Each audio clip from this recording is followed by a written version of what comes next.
Assalamualaikum warahmatullahi wabarakatuh. Salam sejahtera untuk kita semua. Om Swastiastu, Namo Buddhaya, dan salam kebajikan. Baik, pada kesempatan kali ini kami dari kelompok 2 Manajemen Konflik dan Stres kelas E ingin memaparkan hasil diskusi kami terkait laporan analisis kasus konflik dan stres kerja dalam organisasi Angkatan Udara. Sebelumnya izinkan saya memperkenalkan anggota dari kelompok saya. Yang pertama ada Rike Hafsah Hafisah, yang kedua ada Miko Dwi Saputra, yang ketiga ada saya sendiri, Ahlulisan Ramadan, yang keempat ada Retno Nabila Maharani, yang kelima ada Raden Raffi Danwarto, yang keenam ada Ritio Berkah Ramadhani, dan yang terakhir ada Tasya Akilah.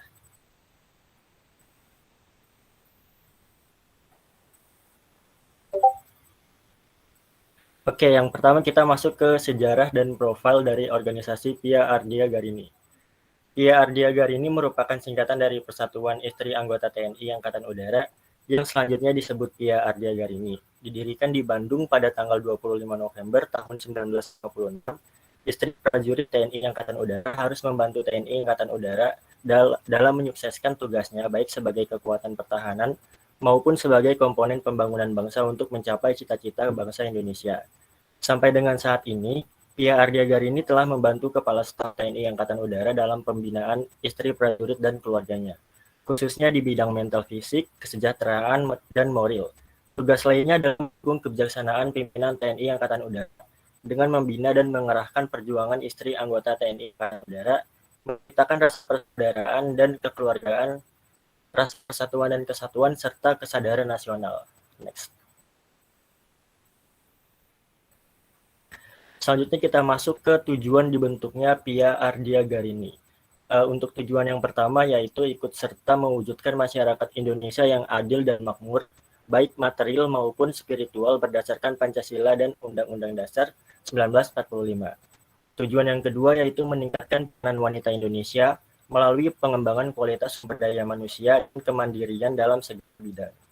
Tujuan yang terakhir yang ketiga yaitu memelihara dan meningkatkan kesejahteraan dan kekeluargaan, rasa persatuan dan kesatuan, serta kesadaran nasional di kalangan anggota TNI Angkatan Udara. Untuk slide selanjutnya akan dibacakan oleh rekan saya, Retno Nabila Maharani. Baik, selanjutnya di sini saya akan menjelaskan terkait analisis konflik yang terjadi pada organisasi Pia Ardhya Garini. Dalam organisasi Pia Ardhya Garini ini cukup sering terjadi konflik yang mengakibatkan menurunnya kinerja para anggota organisasi. Konflik yang terjadi disebabkan oleh kurangnya komunikasi yang baik antar rekan kerja.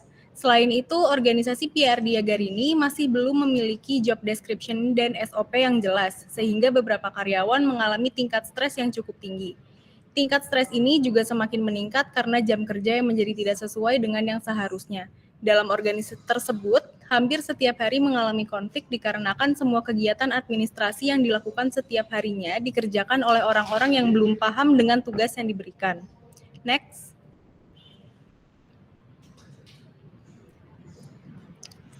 Berikut adalah sumber stres menurut Quick dan Quick. Yang pertama ada stresor organisasi. Diketahui bahwa organisasi ini dijalankan oleh ibu rumah tangga, maka konflik terjadi karena merekalah yang harus turun langsung dalam mengurus administrasi namun tidak paham dengan sistem kerja di lingkungan organisasi Angkatan Udara yang pada akhirnya menyebabkan stres. Yang kedua ada stresor kehidupan. Konflik yang terjadi di organisasi ini belum dapat diselesaikan dengan baik dan belum menemukan solusi yang pasti. Organisasi kurang memberikan arahan serta pelatihan untuk mengembangkan kemampuan karyawannya. Namun, para anggota pada organisasi tersebut berusaha untuk terus memperbaiki komunikasi antar anggota melalui kegiatan sharing serta tetap berusaha untuk selalu melakukan tugas yang diperintahkan dengan baik. Untuk selanjutnya akan dilanjutkan oleh rekan saya. Baik, terima kasih Nabila. Selanjutnya kita masuk ke kategori konsekuensi stres. Di sini terdapat 3 kategori konsekuensi stres, yaitu yang pertama ada konsekuensi individu, yang kedua ada konsekuensi organisasi, dan yang terakhir ada kelelahan. Mungkin saya akan jelaskan satu-satu dulu ya. Untuk konsekuensi individu, menurut analisis dampak konflik dan stres bisa membawa efek tersendiri bagi individu yang mengalami narasumber yang bekerja di dalam organisasi tersebut merasakan konsekuensi stresor pada efek fisik seperti merasakan sakit pinggang dan sakit kepala. Selanjutnya kita masuk ke konsekuensi organisasi, di mana stres biasanya terjadi ketika terlalu banyak yang harus dilakukan dan terlalu banyak pikiran atau tuntutan tidak masuk akal, atau bahkan ketika berhadapan dengan situasi yang tidak terkontrol.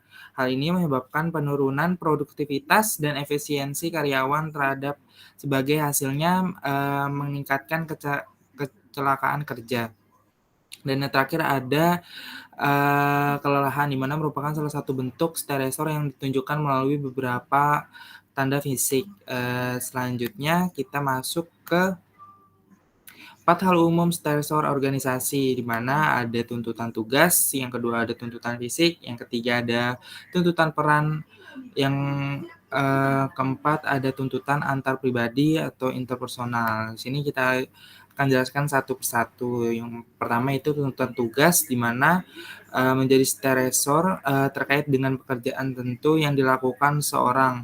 Tuntutan tugas yang memiliki stresor utama adalah overload. Overload terjadi ketika seorang memiliki banyak pekerjaan dibandingkan dengan kemampuan untuk menanganinya. Selanjutnya, ada tuntutan fisik, di mana melibatkan fungsi dari karakteristik fisik, pengaturan, dan tugas-tugas fisik pekerjaan. Dan yang ketiga ada tuntutan peran, di mana menjadi sumber stres bagi orang-orang dalam organisasi tersebut. Diketahui bahwa organisasi Pia Ardia Garini ini dijalankan oleh ibu rumah tangga, sehingga mereka tidak paham dengan apa yang perlu dilakukan oleh anggota organisasinya. Selain itu, organisasi ini juga memiliki acuan berupa juklak, seperti anggota organisasi diwajibkan untuk mengetahui juklak tersebut walaupun mereka tidak paham. Dan yang terakhir adalah tuntutan antar pribadi atau interpersonal, di mana terdiri dari tekanan kelompok, kepemimpinan, dan konflik interpersonal. Di mana berdasarkan hasil wawancara yang telah kami lakukan, narasumber mengatakan bahwa dirinya merasa tidak cocok dengan salah satu anggota dalam organisasi karena anggota tersebut tidak paham akan mekanisme bekerja yang seharusnya. Namun narasumber tetap hanya bisa melaporkan kepada ketua organisasi agar bisa dicarikan solusi yang terbaik. Selanjutnya kita akan dijelaskan oleh teman saya. Oke, selanjutnya untuk dampak stres menurut Chandra Patel, di mana Chandra Patel ini berpendapat bahwa stres memiliki dampak terhadap sakit dan penyakit seperti sakit kepala, migrain, sakit punggung, alergi, tekanan darah tinggi, jantung, dan lain-lain. Nah, 2 dampak stres terhadap narasumber, ada sakit kepala yang terasa tegang dan sakit punggung, di mana kedua dampak ini telah dialami oleh salah satu anggota dari narasumber kami. Next.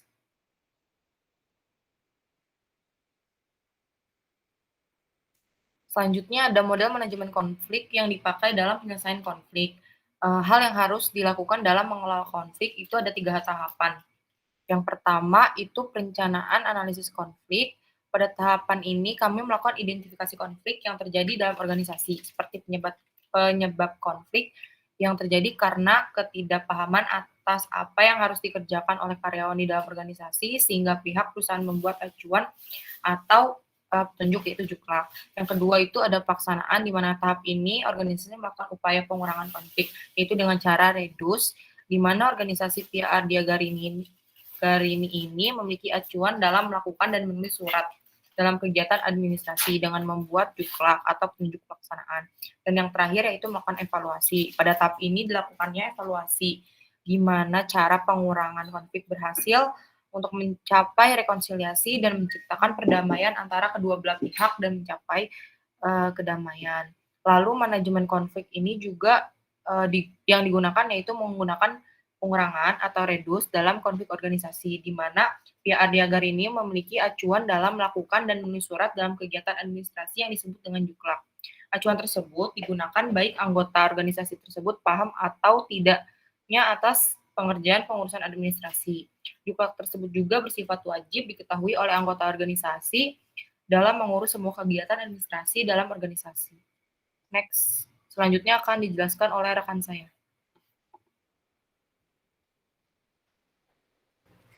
Baik, selanjutnya ada strategi coping. Jadi menurut Lazarus dan Folkman, Coping ini merupakan suatu proses di mana individu mencoba untuk mengelola jarak yang ada antara tuntutan-tuntutan, baik itu tuntutan yang berasal dari individu maupun tuntutan yang berasal dari lingkungan, dengan sumber-sumber daya yang mereka gunakan dalam menghadapi situasi stressful.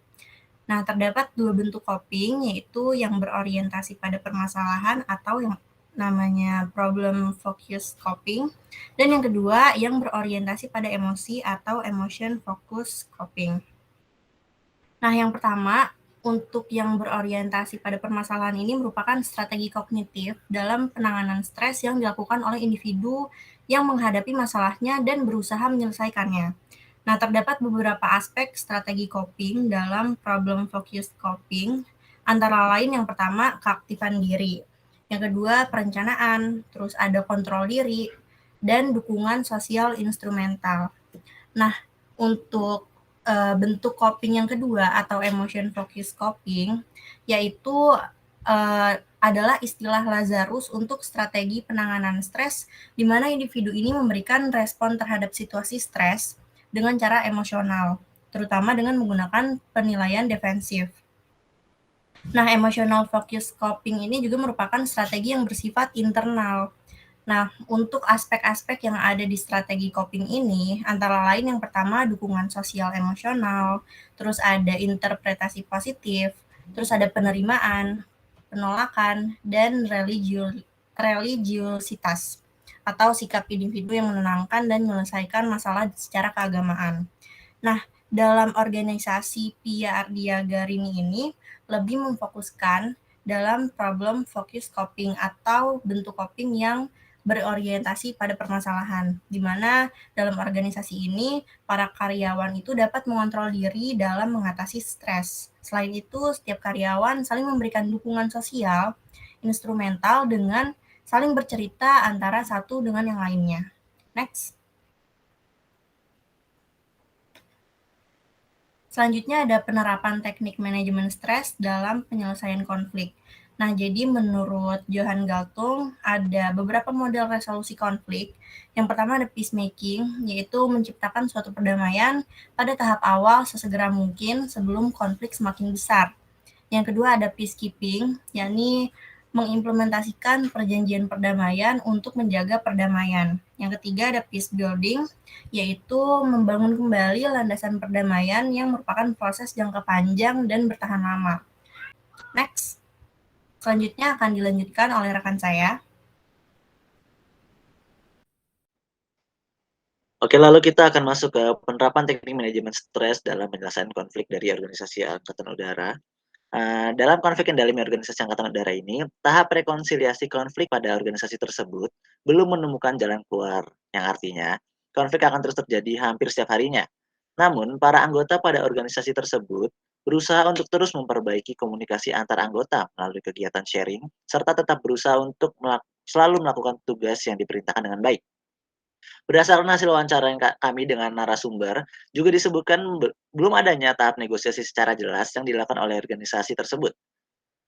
Resolusi yang dapat dilakukan ketika konflik tersebut terjadi yaitu adalah peacekeeping, di mana para karyawan dalam organisasi Angkatan Udara harus mengimplementasikan aturan dalam organisasi supaya terlaksana dengan teratur jalannya organisasi. Karyawan juga harus mengimplementasikan apa yang sudah diajarkan dan diberikan oleh organisasi supaya mereka dapat bekerja dengan baik sesuai dengan job description yang telah diberikan. Jika karyawan sudah bekerja dengan baik dan paham akan tugasnya, tentunya perdamaian dalam organisasi akan tercipta dan tidak adanya konflik yang akan terulang dan organisasi akan berjalan dengan baik. Next.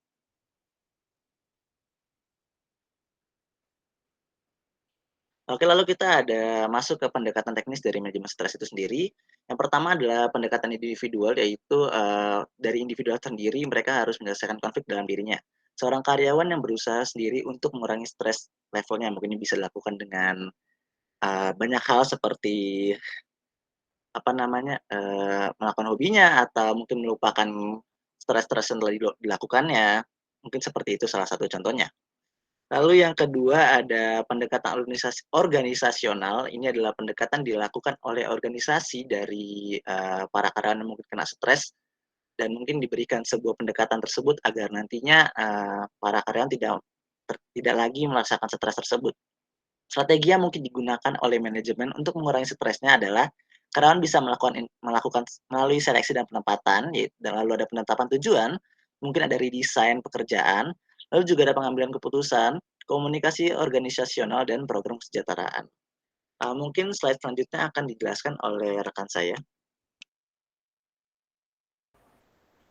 Baik, kesimpulan, solusi yang dapat kami tawarkan mengenai konflik yang terjadi di organisasi tersebut, yaitu melakukan sharing jika ada konflik yang terjadi dalam organisasi, supaya seluruh pihak dapat mengambil keputusan bersama dalam menyelesaikan konflik.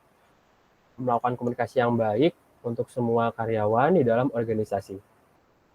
Hal ini bertujuan agar tugas pokok dan fungsi mengenai pekerjaan yang harus dilakukan dapat tersampaikan dengan jelas sehingga tidak ada kesalahan dan karyawan di dalam organisasi harus berkontribusi untuk melakukan apa yang diperintahkan.